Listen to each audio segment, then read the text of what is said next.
आइए इस वीडियो में देखते हैं कि आर्टिकल्स ए, एन और द का इस्तेमाल कहाँ कहाँ होता है, कैसे होता है और इसको THE को कहाँ पे हम द बोलते हैं और कहाँ पे हम दी बोलते हैं। तो हम ये सब देखेंगे इस वीडियो में। जल्दी से स्टार्ट करते हैं। आपके सामने मैंने कुछ नाउन्स लिखी हैं। इन नाउन्स को देखिए और मुझे बताइए कि इनके सामने ए लिखूं या एन लिखूं। एप्पल आप सब जानते हैं, एन लिखा जाएगा, एक वावल साउंड है। तो वावल साउंड पे फोकस करना है, ना कि केवल लेटर पे। मैं समझ रहा हूं कि A-E-I-O-U हम लोग कहते हैं, A-E-I-O-U ये वावल लेटर्स हैं out of 26 letters in the English alphabet, बाकी सारे कॉन्सोनेंट्स हैं। वावल साउंड्स की जहां बात करते हैं तो अगर आप हिंदी बोलते हैं तो जैसे स्वर और व्यंजन होता है, स्वर में छोटे आ ई ये सब स्वर है, व्यंजन है क से लेके ज्ञ तक। तो स्वर की जो बात हो रही है वो सब है वावल साउंड्स। तो लेटर देखा आपने, चलिए यहां तो लेटर ही ए है तो कोई बात नहीं, एन लिख दिया आपने। आइसक्रीम, यहां भी सेम केस है, एन लिख दिया। अब यह आया यूनिवर्सिटी।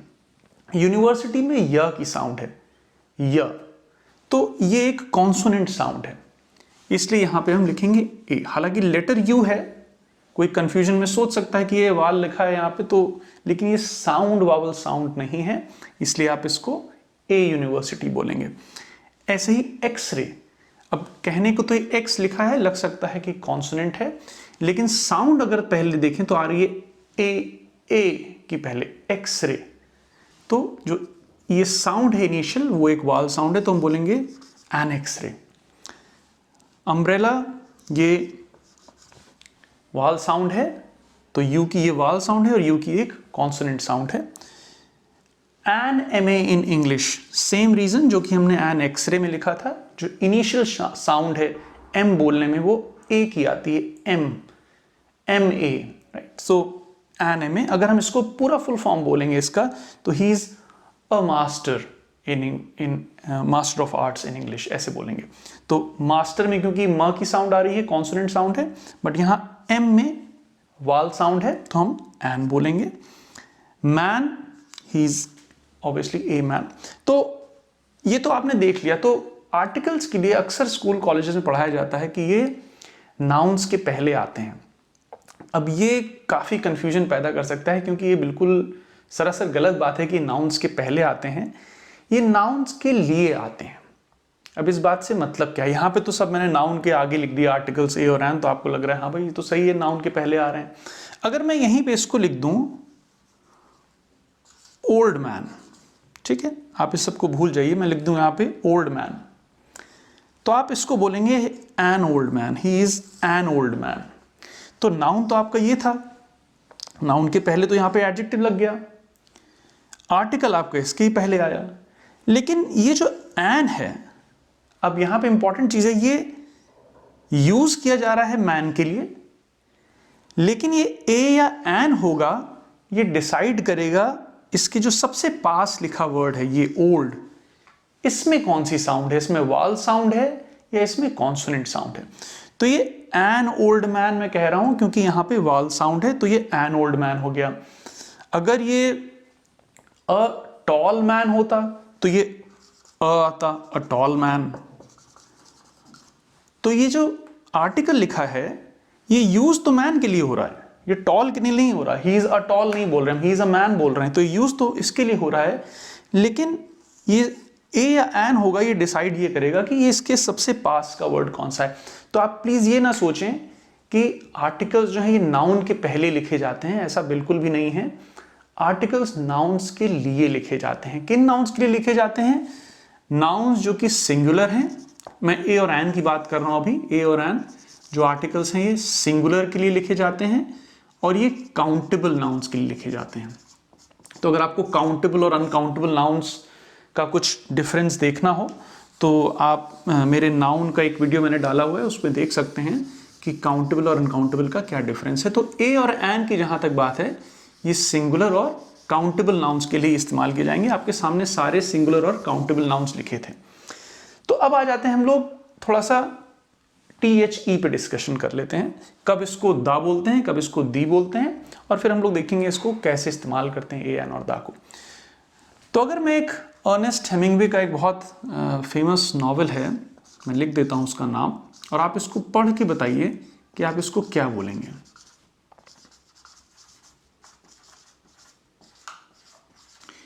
इसमें 2 जगह THE लिखा है। इसको हम पढ़ेंगे दी ओल्ड मैन, यहां पे हम इसको दी बोलेंगे, दी ओल्ड मैन, और यहां पे हम इसको द बोलेंगे, the old man and the sea. Reason क्या है, यहां पे ये एक वाल साउंड के पहले बोला जा रहा है, तो यहां पे एक वाल साउंड है, दी ओल्ड मैन हमने देखा था पीछे भी, तो the old man and the sea, ये कॉन्सोनेंट साउंड है, स साउंड है सी में, तो एक कॉन्सोनेंट साउंड आएगी तो उसके पहले हम द बोलेंगे, अगर वाल साउंड है तो उसके पहले हम दी बोलेंगे। तो एक बहुत सिंपल कॉन्सेप्ट, जहां वाल साउंड है वहां दी बोलेंगे, और जहां कॉन्सोनेंट साउंड है वहां द बोलेंगे। The old man and the sea. अब बात आती है कि इनको इस्तेमाल कहां कहां करें। हमने तो सब कुछ कह दिया, एन ओल्ड मैन भी कह दिया, दी ओल्ड मैन भी कह दिया, एन एप्पल भी कह सकते हैं, दी एप्पल भी कह सकते हैं, तो कहां ए या एन लगेगा और कहां दी लगेगा, इस पे बात करते हैं। एक सेंटेंस देखिए, अगर मैं कहूं we saw an old man, the man walked with a stick. The stick was made out of teak wood, right? We saw an old man. The man walked with a stick. The stick was made out of teak wood. अब जरा देखिए, यहां पे the का इस्तेमाल भी हो रहा है, अ का इस्तेमाल भी हो रहा है, कहां कहां।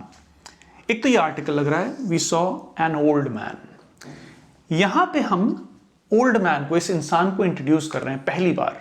ये किसी स्पेसिफिक इंसान की बात नहीं हो रही है, ये कोई भी हो सकता है। हमने यहां पे उसको पहली बार बताया, तो हम यहां पे ए या एन का इस्तेमाल करेंगे। अगर ये होता वी सॉ अ मैन तो हम ए बोलते, क्योंकि यहां पे एक वाल लगा हुआ, वाल साउंड लगी हुई है ओल्ड की, तो यहां हम एन बोल रहे हैं। We saw an old man, we saw a man भी हो सकता था, हम पहली बार बता रहे हैं।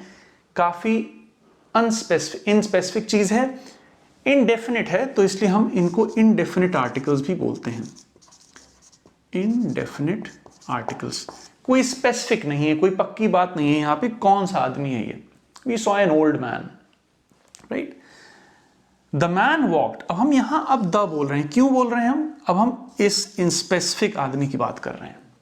अब हम इस आदमी की बात कर रहे हैं, हमने पहले उसको इंट्रोड्यूस कर दिया, तब तो ये ए या एन था, लेकिन तब इनडेफिनिट था, अब ये डेफिनिट हो गया है। अब यहां हमें पता है किस आदमी की बात हो रही है भाई, अब ये डेफिनिट आर्टिकल लगेगा, तो ये डेफिनिट आर्टिकल की श्रेणी में आते हैं। मतलब जब हमें पता नहीं था किस आदमी की बात हो रही, तब तो ए एन चल रहा था। जब हमें पता चल गया भाई, इंट्रोड्यूस कर दिया हमने, ये आदमी है, अब हम इसके लिए डेफिनेट आर्टिकल द का इस्तेमाल करेंगे। The man walked with a stick, a stick, फिर एक आर्टिकल आया, इनडेफिनेट आर्टिकल। हम किसी भी स्टिक की बात कर रहे हैं, एक स्टिक थी उनके पास, याद रखिए ये स्टिल काउंटेबल है, सिंगुलर है, एक स्टिक थी।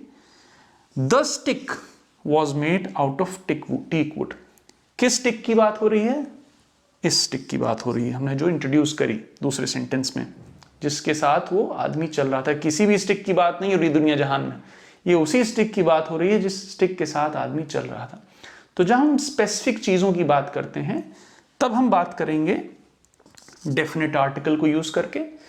जब हम कोई भी स्पेसिफिक चीज डिफाइंड नहीं है, तो हम इनडेफिनेट आर्टिकल्स का इस्तेमाल कर रहे हैं। तो ये इसलिए जानना जरूरी है, क्योंकि कई बार आप इंट्रोड्यूस कर रहे होते हैं जब पहले किसी को, तो उसमें द का इस्तेमाल ना करें, राइट। अगर कोई, तो ये बहुत एक सिंपल सा एग्जांपल लेते हैं, please open the window, please open the window. अब ये अगर आप किसी से कह रहे हैं रूम में, प्लीज ओपन द विंडो, इसका मतलब जो लिसनर है आपका, उसको पता है कि आप किस विंडो की बात कर रहे हैं। या तो उस रूम में एक ही विंडो है, या तो उस इंसान को ये पता है कि आप किस विंडो की बात कर रहे हैं। अगर आप ये कह रहे हैं प्लीज ओपन अ विंडो, तो आप उस इंसान को एक चॉइस ही दे रहे हैं, भाई कोई स्पेसिफिक विंडो नहीं मैं कह रहा हूं, हवा नहीं आ रही शायद रूम में, 4-5 खिड़कियां हैं, कोई भी एक खोल दो, please open a window, right. तो यहां पे हम इनडेफिनिट हैं, यहां पे हम बिल्कुल डेफिनिट हैं कि भाई किस विंडो की बात हो रही है, लिसनर को पता है। तो जब लिसनर उस चीज को जान रहा है, फेमिलियर टॉपिक है, फेमिलियर नाउन है डिस्कशन का, तब तो आप डेफिनेट आर्टिकल द का इस्तेमाल करेंगे। जब फेमिलियर नहीं है चीज, इनडेफिनिट है, स्पेसिफाइड नहीं है, डिस्कशन में अभी तक इंट्रोड्यूस नहीं हुई है, तब तो आप ए या एन का इस्तेमाल करेंगे। इस डिस्कशन के बाद आपका कोई कंफ्यूजन हो ए, एन और द पे, मैं ए, एन और द पे इलेबोरेट एक अलग से द पे स्पेशली, क्योंकि इसके और भी काफ़ी यूज़ हैं। हम क्यों दी यूएसए कहते हैं और क्यों दी इंडिया नहीं कहते हैं, इस पे भी हम एक पूरा वीडियो देखेंगे। बट अभी तक के इसमें डिस्कशन में आपको कुछ भी डाउट लगता हो, आपके कुछ कमेंट्स हों, मुझे प्लीज़ ज़रूर बताइए, मैं आपकी वहाँ पे मदद करने की पूरी कोशिश करूँगा। I hope this discussion helped you. Take care. आइए जानते हैं एक बहुत ही कॉमन क्वेश्चन जो मुझसे पूछते हैं बहुत सारे लर्नर्स, कि पेपर अनकाउंटेबल नाउन क्यों है। पेपर को तो हम काउंट कर सकते हैं, पेपर अनकाउंटेबल नाउन क्यों है। और ये सवाल बार बार कभी मैसेज के थ्रू, कभी कमेंट्स के थ्रू मुझसे पूछा जाता है कि पेपर को हम अनकाउंटेबल नाउन क्यों मानते हैं। तो आइए कुछ सेंटेंसेस देखते हैं और समझते हैं कि पेपर अनकाउंटेबल नाउन क्यों है। 3 सेंटेंसेस मैंने आपके सामने लिखे हैं। Give me a paper, this is a would, give me a gold. अब सबके आगे मैंने एक आर्टिकल का यूज किया है जो कि जनरली काउंटेबल नाउन्स के लिए यूज किया जाता है। तो अगर मैं आपसे कहूं गिव मी अ पेपर, तो कई लोगों को लग सकता है कि भाई एक पेपर मांगा जा रहा है। अगर मैं आपसे कहूं गिव मी अ वुड, तो आप कह सकते हैं कि भाई लकड़ी मांगी जा रही है। कहूं गिव मी अ गोल्ड, तो आप सोच सकते हैं सोना मांगा जा रहा है। लेकिन इन चीज़ों का मतलब क्या है, आप ज़रा समझने की कोशिश करिए कि हम गिव मी अ पेपर क्यों नहीं कहें, क्यों हमें ये नहीं कहना चाहिए, इस पे बात करेंगे। तो अगर यहाँ से लेते हैं, अगर मैं आपसे कह रहा हूँ गिव मी अ गोल्ड, क्या ये सही साउंड कर रहा है? अगर मैं कहता give me a gold coin, तब तो ये सही साउंड करता कि मैं एक गोल्ड कॉइन, एक सोने का सिक्का मांग रहा हूं। लेकिन गिव मी अ गोल्ड, मुझे एक सोना दो, एक सोना दो, क्या सही साउंड कर रहा है? नहीं साउंड कर रहा।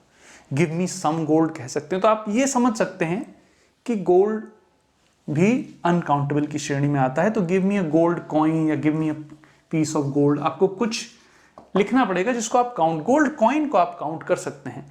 गोल्ड को कैसे काउंट करेंगे कि एक सोना दो, कैसे, क्या दें? ठीक है, तो ये give me a piece of gold कह सकते हैं। दिस इज अ वुड, तो अगर मैं ये कहूं दिस इज अ वुड, क्या मतलब बन रहा है इस बात का? दिस इज वुड तो सही है, दिस इज वुड, ये लकड़ी है, ये बात सही है। दिस इज अ वुड, ये, अब आपको लग सकता है ये एक लकड़ी है अगर मैं कह रहा हूं, तो आप जरा समझिए क्या बात हो रही है। वुड क्या है? वुड एक मटेरियल है। इसको आप काउंट कैसे करेंगे? अगर आपको कहना है तो आप कहेंगे give me, this is a piece of wood, this is a piece of wood, ये एक लकड़ी का टुकड़ा है, this is a piece of wood, ये एक लकड़ी का टुकड़ा है। आप ये मांगेंगे किसी से कि गिव मी वुड, ना कि गिव मी अ वुड। तो ये बात हो गई कि give me a piece of wood, मुझे एक लकड़ी का, क्योंकि मटेरियल की बात हो रही, मटेरियल कैसे एक दो होंगे। अब आते हैं गिव मी अ पेपर पे, कि हम ये क्यों नहीं बोलेंगे। पेपर क्या है समझिए, आप सोचिए, पेपर हम इस मटेरियल को कह रहे हैं, ठीक है, तो पेपर भी मटेरियल है। अब मान लीजिए मैं किसी से कहूं गिव मी अ कॉटन, अगर मैं कॉटन के कपड़े की बात कर रहा हूँ, गिव मी अ कॉटन क्लॉथ, तो हम कॉटन के कपड़े को मांग रहे हैं। हम अगर कहें give me a piece of cotton, a cotton cloth, तो आप समझिए बात यहाँ क्या हो रही है, हम मटेरियल पे जा रहे हैं।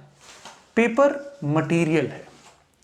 अगर मैं कहूँ give me a piece of paper, आप काउंट कर सकते हैं ये एक पीस ऑफ, या give me a sheet of paper, तो आप शीट ऑफ पेपर या पीस ऑफ पेपर ये तो कह सकते हैं। लेकिन give me a paper material है, वो वही बात हो जाएगी कि गिव मी अ गोल्ड, जैसे वो भी मटेरियल है। गिव मी अ वुड, वो भी मटेरियल है। वैसे ही पेपर भी मटेरियल है। पेज मटेरियल नहीं है। किताबों में जो पेजेस होते हैं वो आप काउंट कर सकते हैं, right. Learn 5 pages by heart, वो आप काउंट कर सकते हैं। लेकिन this is a page, this is the page I was talking about, आप उनको काउंट कर सकते हैं, उसमें पेजेस हैं। पेपर के पीसेस को आप काउंट कर सकते हैं। पेपर तो एक मटेरियल हो गया, जैसे कि गोल्ड एक मटेरियल है, उससे बनी हुई चीजें जो हैं उनको count, this is a gold bangle, this is a gold chain, this is a gold bracelet, आप उससे बनी हुई चीजों को काउंट कर पाएंगे। लेकिन गोल्ड को केवल काउंट कैसे करेंगे, या तो कहना पड़ेगा ना कम से कम this is a piece of gold, वैसे ही यहां पे कहना पड़ेगा this is a piece of paper या this is a sheet of paper, ना कि गिव मी अ पेपर। तो पेपर अनकाउंटेबल क्यों है, ये कई बार लोग, क्योंकि पेपर को ये मान लेते हैं कि ये एक पेपर हो गया ना यार, ये तो एक पेपर है, लेकिन पेपर मटेरियल है। पेपर आप समझिए कि मटेरियल है, उस मटेरियल के एक टुकड़े की बात हो रही है ये। तो give me a piece of paper या give me a sheet of paper, अगर ऐसे पेपर की बात हो रही है, वो कहना ज़्यादा सूटेबल है। थोड़ा टाइम लगता है इस चीज़ को समझने में, अगर बेसिक बिगिनर लर्नर है कोई तो उसको थोड़ा सा इस चीज़ को समझने, क्योंकि हिंदी भाषा से थोड़ी सी अलग चीज़ है ये तो, लेकिन ये समझा जा सकता है। कई बार ये दिक्कतें आती हैं कि हम लोग और देखेंगे, मेरा नाउन का आप जो ट्यूटोरियल है वो देख सकते हैं, वहाँ मैंने काउंटेबल और अनकाउंटेबल नाउन्स के बारे में थोड़ा डिटेल में बात करी है। लेकिन पेपर अनकाउंटेबल क्यों है, ये डिस्कशन यहाँ हमने किया। आपको अगर इजीली चीज़ें समझ में आई हो तो प्लीज़ मुझे कमेंट्स में लिखिए, कहीं कोई डाउट रह जा रहा हो तो उसके बारे में मुझे बताइए, I will try to clarify it further. I hope it helps. Take care.